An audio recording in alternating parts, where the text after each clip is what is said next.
Hello, welcome to a travel vlog. It's been so long since I did one of these, so let's get started. UK was weeping on the day of my flight. I went to Tesco for some stuff and saw this traffic light system they implemented due to COVID. I had to actually go buy cookies, mainly because my mom loves them. This is me using the self-service for checkout. Year 1, I was so intimidated by these systems, but now it's such a convenience. Scan your club card to a club card point. The pandemic is still on, but I had to go back to Qatar due to skin medical stuff, so thought I'd fill my journey. Okay, so this is gonna be my suitcase, and I just realized the tag from the last time I traveled, which was 1st Jan. Yes, I traveled on 1st Jan. I still have it. So I came back to Manchester 1st Jan, and today is 18th November, and I'm flying back, and you need to start packing. So let's go. Hello. 12 hours until my flight. So I'm leaving at 4 a.m. My flight is at 7:30. It takes 20 minutes to reach the airport, and I still haven't started packing. But I feel like because it's a last moment flight, I don't really care if I take an empty suitcase with me. As long as I take a suitcase with me. I was stressed because I was like, how can I book a flight one day before I'm leaving, and how will I pack or whatever. But like, the shorter the amount of time that's left, my brain is like recalibrating the priorities, and now I'm just like, it's fine if I carry an empty suitcase. I packed so quick that I ended up sleeping. That's me waking up an hour before the taxi arrives. There goes my alarm. Okay, bye. I got ready, wore the same hoodie I wore in my last video, in the Rubik's Cube video. Go check it out if you haven't already. Time to go to the airport. It was raining the entire day and the sun hadn't risen yet. We reached the airport way in advance. My brother and I were flying together, but we chose different seats because of reasons that you'll find out later in the video. It costed around £22 to get to the airport and another quid for the trolley. The airport was pretty empty. There were COVID-related signs and posters everywhere. The desks hadn't opened for our flight, so I planned to examine the toilet by then.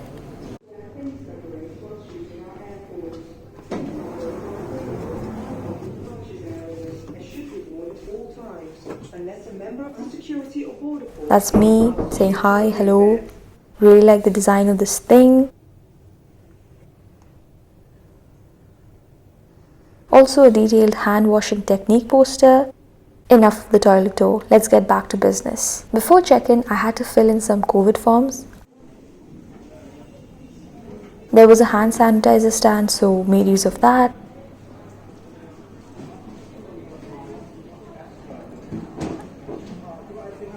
And also carried an empty bottle to refill after security. That's a quick travel tip for you because, because of the 100 ml rule. If you ever visit MCR airport, you get 4 hours of free Wi-Fi. The tax and duty free was pretty much shut, and so were the other shopping stores. So we headed to the gates. So that way.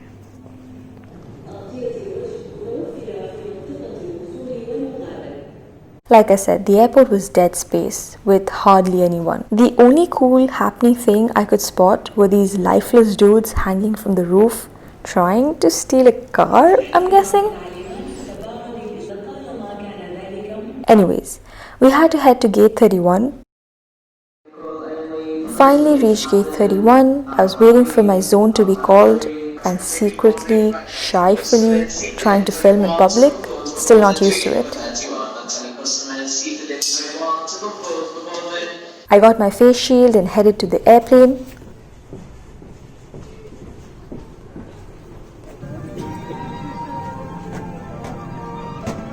I booked a window seat, 23A. That's my boarding pass. Time to put on my shield. I will come up before we start descent with the latest update, and you're going to set up the watches. Doha is 3 hours more than Manchester time. In the meantime, we're just finishing our preparations. We'll be closing those very shortly, so please relax, enjoy, and have a very good flight visit.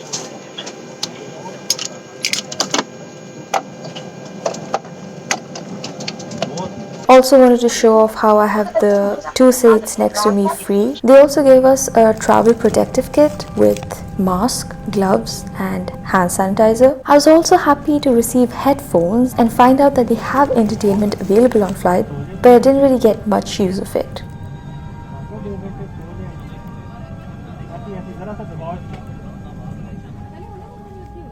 This is me showing you the entertainment, the movies available, until it was time to watch the football themed airline safety video.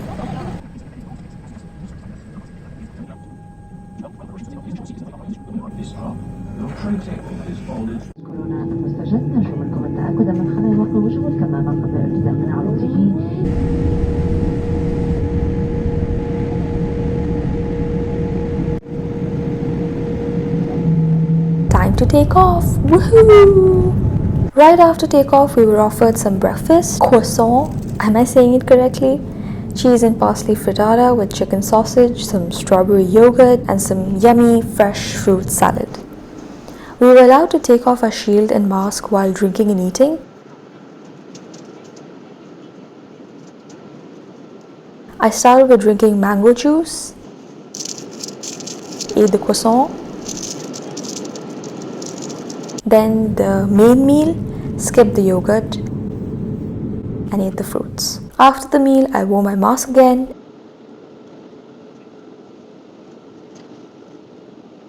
and watched a bit of movie that I didn't like. Bad choice on my part. By this time, I was extremely sleepy, so thought I'd visit the toilet before shutting my eye for good. Here's a little airplane toilet tour for you.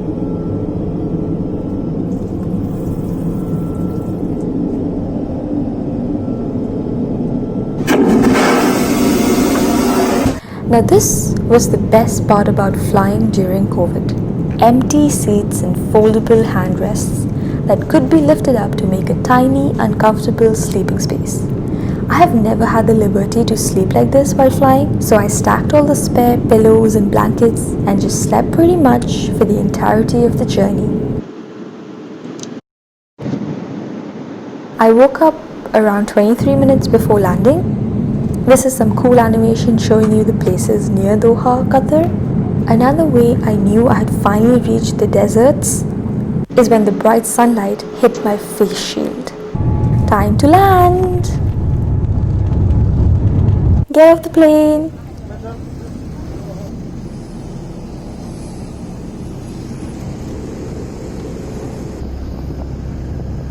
Enter the bus and be dropped off at arrivals. Now heading towards baggage claim is where the COVID stuff began. The first step was getting a Qatar SIM to be able to download Ehteraz, the COVID app used in Qatar. Once that was downloaded and set up, I got my stamp. My travel permit mentioned home quarantine, so I didn't have to show hotel booking confirmation. They just put a green sticker. Then it was time to queue for the part I was dreading the most. Swab test. Headed towards Al Maha services to get the swab test done. Obviously didn't film the actual test because I was too scared and nervous. But here's a proof of the stamp after the test. Okay, hi. I just got done with my test and immigration. Immigration was super quick, but the COVID test, I was so scared and it only lasted for like maximum 5 seconds. It wasn't bad at all. I did cough and I sneezed, but that's about it. So nothing to worry about. Now I'm sitting in baggage claim, but my brother's already taken the luggage, so I'll just now meet my dad. That's my dad. Heading to the car park now. That's the car park paying station. Finally entered the roads of Qatar, a country that uses lights to the fullest in creative ways, a country with fancy cars, many cars, and fancy, well-lit, weirdly shaped skyscrapers. That's the Doha city centre. Been ages since I went there. While heading home, which is Al Khor for me, I also ate yummy shawarma, which my dad brought to the airport. That's the Al Khor Stadium under construction for FIFA 2022. Morning of 24th November 2020, time for COVID test at the Al Khor Health Centre. Year 2020, where people have to visit COVID test drive-thrus rather than McDonald's. We parked the car at the shed and was waiting for the nurse to arrive. I was mentally preparing myself. I asked my mom to film the rest of it. This is me expecting how it's gonna go down, and this is how it actually went down. Yes, yes, yes.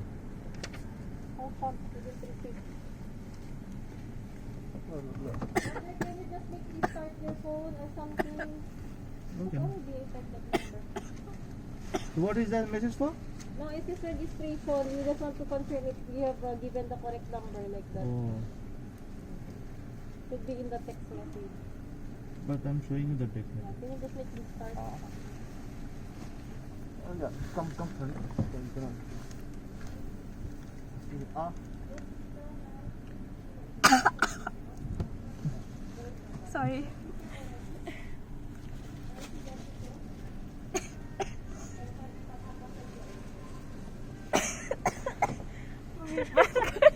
Then the test results came the next day. A COVID test actually has 3 types of result. Positive, which you don't want, negative, which is the most ideal case, and the third one is an inconclusive test. So which means I think you do not have enough material to identify if it's positive or negative. So today morning I got a call from the health center and they were like, "Hi, is this Nadeem Ikra?" And I was like, "Yes." And they were like, "Your test result is inconclusive. So you'll have to come back again and do a retest." Went to the same drive-through yet again.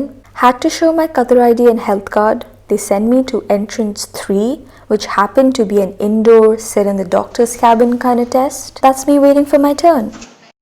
Okay, hi. So I just got done with my third and hopefully final COVID test in less than a week. I had to do 3 COVID tests in less than a week, and I hope this was the last one for a long time to come. Yesterday, I had to do the second one. When he put the swab thing inside my nose, oh my god, he was just like going in, taking a tour of the place, going left, right. It was hurting so much. I was coughing, sneezing. Same thing with my throat. It was so different from the airport experience. This third experience is again so similar to what happened at the airport. The doctor was really nice. They were just like, just breathe. And then they put it inside my throat first. And again, it lasted for like 1 second. Then it went inside my nose. That like pinched a little bit, like right next to my eye and my nose area. I'm sorry I couldn't take a recording because the only recording I have is of the second test that I had, and which came as inconclusive. I didn't even know inconclusive was an option, but you learn something new every day. I wish I had footage to show you of the COVID test that I did at the airport or today, because they're like painless. It doesn't hurt at all. But yesterday's test, do not recommend at all. I don't know why yesterday's was so different to the other 2 times, but it definitely depends on the person that's doing the test, like taking the swab thing. That determines your experience. So if anyone's watching the video and they've done a COVID test, please let me know how your experience went. Because mine, in my 3 experiences, 2 of them were like 5-star, and yesterday's was like 3-star. Can't believe I'm rating COVID tests. Truly odd times. But yeah, that's about it. Hopefully I'm done with all these COVID tests. I am gonna wait for the results tomorrow morning. I don't know about the vaccination situation, but stay safe. Truly odd times, but hopefully we'll get through this together. Let me also do the outro to this video, I guess. Share, like, subscribe, or don't. Up to you. Follow me on Twitter, Instagram, join my Discord. That's about it. Okay, bye.